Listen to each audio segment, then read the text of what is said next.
Hello guys, magluto tayo ng upo dito. Mayroon pa akong naiwan na upo dyan. Mayroon pa dito.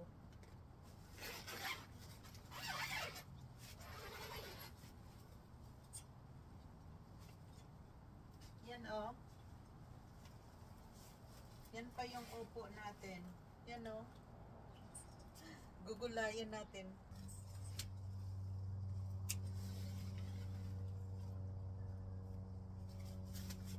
Yan. Maliliit na. Yan oh. Maliliit na pero pwede pa magulay. So, maggulay tayo ngayon dito mismo sa ating bahay kubo.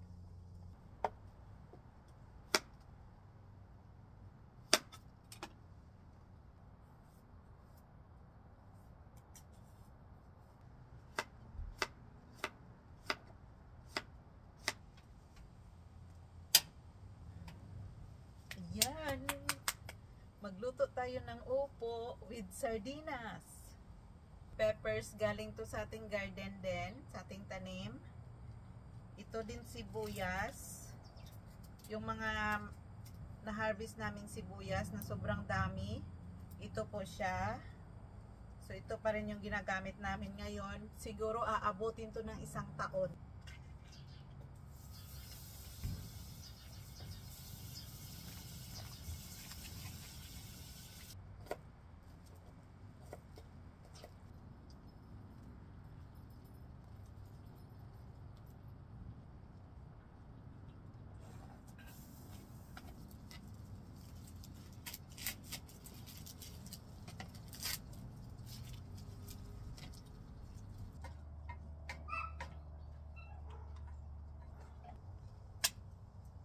Ito yung ating peppers. Lalagyan ko ng peppers.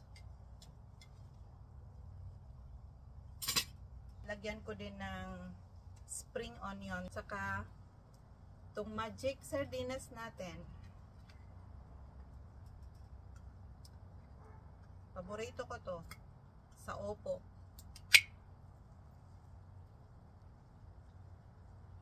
Last ko lang siya nilalagay para hindi para hindi madurog yung isda niya. So yan, luto na yan.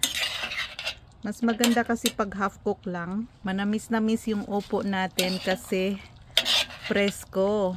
Kaka-harvest lang. Kainan na. Kain tayo guys. Sarap. So ayan guys, oh. Yung upo natin with sardinas. Super sarap nito guys. Manamis-namis to kasi kaka-harvest ko lang ng upo. Kainan na. Kain tayo guys.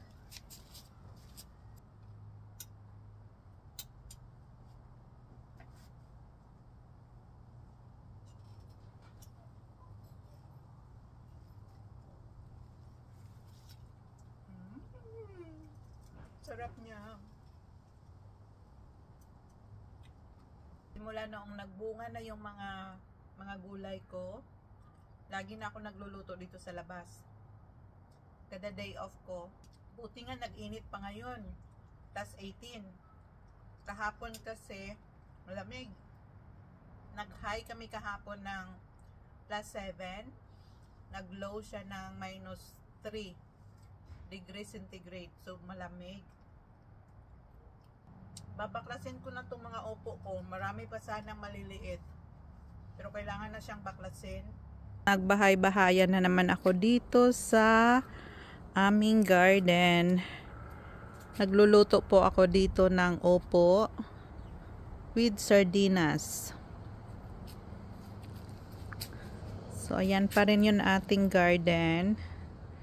Nalinis ko na yung iba pero dahan-dahan lang kasi yung iba maganda pa.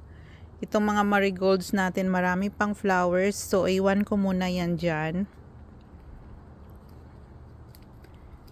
So, nalinis ko na rin dito yung ating flower towers na 2. Yung petunias dito na pink at saka red and white. At ito po yung ating bahay kubo. Nagluluto po ako dito ng opo with sardinas. So, ayan yung ating bahay kubo.